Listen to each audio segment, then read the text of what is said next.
¿Y qué pasa en el cerebro?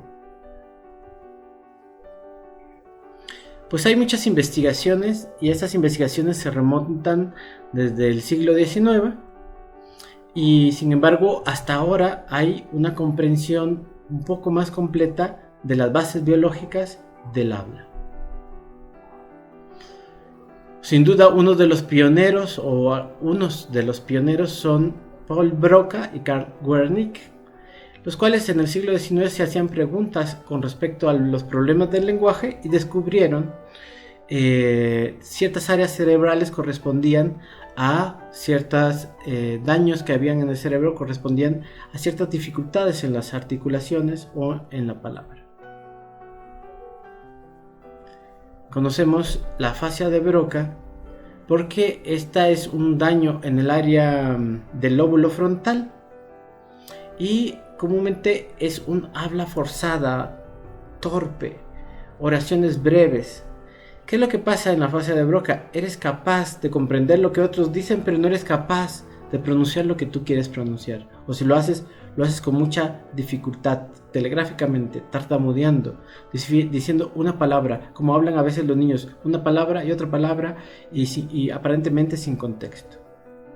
Mientras, la afasia de Wernicke es una lesión que se ocurre en el lóbulo temporal, y esta área está asociada justamente con la interpretación del significado. Y ¿qué pasa con la gente? Puede hablar fluidamente como lo estoy haciendo ahora, pero en un contexto que no se sabe qué es lo que quiere decir. Tiene dificultades para entender lo que los otros dicen, aunque habla y parece que está haciendo normal. Eso causa una gran dificultad porque tú hablas, él te contesta con una oración coherente y tú crees que te está entendiendo, aunque la oración esté fuera de contexto. Esto se conoce también como sordera de la palabra.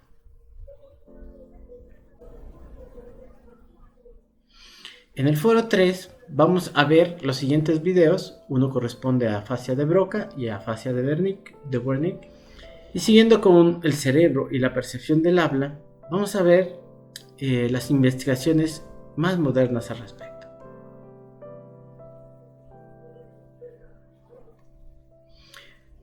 Hay muchas, pero recuperando la información de nuestro libro de referencia, pues han tratado de localizar áreas específicas en pacientes lesionados, sobre todo con ayuda de la tecnología moderna de imágenes cerebrales, y se han encontrado, por ejemplo, en el lóbulo parietal, dificultad para distinguir algunas sílabas. Y sin embargo, hablando de la plasticidad cerebral, la plasticidad que hemos hablado en otras ocasiones, pues no todas las personas que tienen daño tienen bloqueado o olvidan o no entienden algunas sílabas. Entonces, pero sin embargo, las imágenes de resonancia magnética, de tomografía de emisión de positrones, ahora nos dan una mayor información con respecto a esas áreas que están dañadas y la posibilidad de entenderlo. Por ejemplo, hablando de tratar de localizar áreas de la corteza específicas relacionadas con el habla, Pascal Bellin en el año 2000, utilizando estas imágenes de resonancia magnética funcional, descubrió que en el surco temporal superior se da una activación cuando escuchan particularmente la voz humana más que cualquier otro sonido. Tratando de hacer una similitud, así como hay un área fusiforme del rostro que detecta los rostros humanos particularmente, pues esta área, aunque no es exclusiva, pues se activa justamente cuando oyes una voz. Es distinto escuchar, no sé, la voz de un niño o el llanto de un niño que el ladrido de un perro o el llorar de un gato. Él también planteó que había, igual que en el sistema visual, dos áreas o dos flujos de la información dentro de la corteza, un flujo ventral y un flujo dorsal. El primero que identifica los sonidos y el segundo que interviene en la localización de los mismos. Como ya mencionamos en una clase anterior, no es lo mismo decir qué sonido es que de dónde viene, porque yo puedo distinguirlo, pero si no lo sé, viene un carro. Lo hemos platicado, lo he puesto de ejemplo. Entonces viene un carro, es muy bueno identificarlo porque te pone alerta, pero si no sabes de dónde viene, pues es muy peligroso. Entonces las dos cosas se integran en la corteza de asociación del lenguaje. Hablando del flujo ventral, pues está, si nosotros lo vemos aquí, lo podemos ver en la imagen, cómo es que el flujo está aquí en la parte donde está la imagen de color amarillo y rojo, o donde está el tono dentro del cerebro. Y el flujo dorsal, como siempre lo reconozco, es como la aleta dorsal que tienen los delfines, es decir, en la parte de arriba.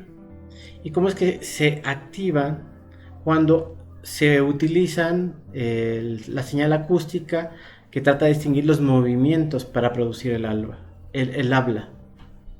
Y es similar también como la percepción que se da en el rostro. Doble flujo. Algo que también es importante entender con respecto a la percepción del habla es la influencia de los factores cognitivos. Eso lo diría yo, lo que es el 50%. Tenemos que tener un buen aparato auditivo, un buen aparato fonoarticulador, pero también necesitamos saber el significado de las palabras, el contexto de las oraciones, la familiaridad con la voz del hablante. Todos los factores cognitivos son los determinantes. Los ejemplos que les ponía de España o de China o de aquí en México. Una vez hice un viaje en Acapulco y ahí hay taxis colectivos. Entonces iba yo en el taxi tratando de hacerme acapulqueño y el chofer me dice, ¿usted no es de aquí? Y le digo, no es de aquí. ¿Cómo lo descubrió? Le pregunté. Porque en el trayecto no ha dicho ni una mala palabra, porque todos los acapulqueños en cada frase que dicen siempre utilizan una palabra altisonante que les da característica, pero lo hacen tan natural que les queda muy bien, y es el contexto. Uno no se sentiría ofendido. Es como todos conocemos a un amigo que habla de esta manera y también poco nos ofendemos porque su forma de hablar es esa. Entonces, los factores cognitivos también es qué tanto conoces. Se dice que no sé, los seres humanos para comunicarse necesitan unas 20.000, o depende de la generación como la mía o la anterior usaban 30.000, 40.000 palabras, y que las generaciones actuales utilizan 10.000, 15.000 palabras, y que obviamente esto nos hace tomar una cierta distancia en el significado y limitar nuestra expresión a sí, no, sí amigo, no amigo. Para mí amigo, o para alguien que solo utiliza la palabra amigo, puede ser todo, es un adjetivo que le da valor. Pero veamos, hagamos un experimento al respecto. Preguntémonos. Dime sin mirar al celular o buscarlo en Google, ¿qué significa discernimiento? ¿Qué significa concordia? ¿Cuál es la etimología de entusiasmo? Escogí 3 palabras que me gustan.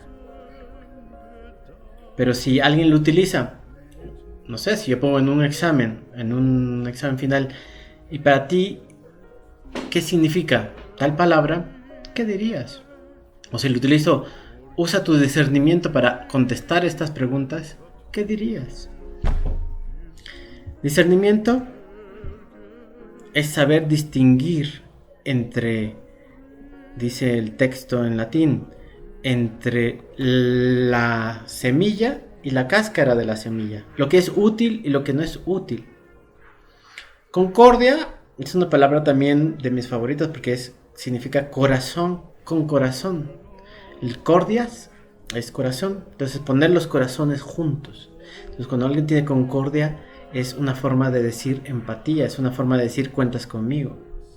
Y entusiasmo es una palabra que utilizamos para decir que estamos emocionados, pero a mí me gusta también la raíz. Significa enteos.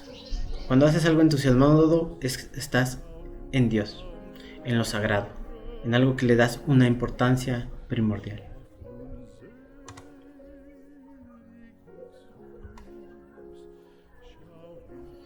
Y bueno, también sabemos que dependiendo de la experiencia, nosotros podemos tener un mayor desarrollo cerebral y obviamente mayor capacidad. Ejemplos de estos son el lenguaje materno, obviamente es el que más conocemos. O si tú tocas un instrumento musical, pues obviamente eso va a desarrollar tu capacidad del lenguaje con respecto al lenguaje musical. O un lenguaje específico como el psicológico.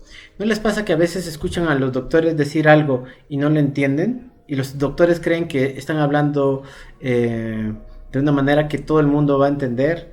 O hacen un esfuerzo para traducir sus palabras, pero aún así en su traducción es difícil entenderlo.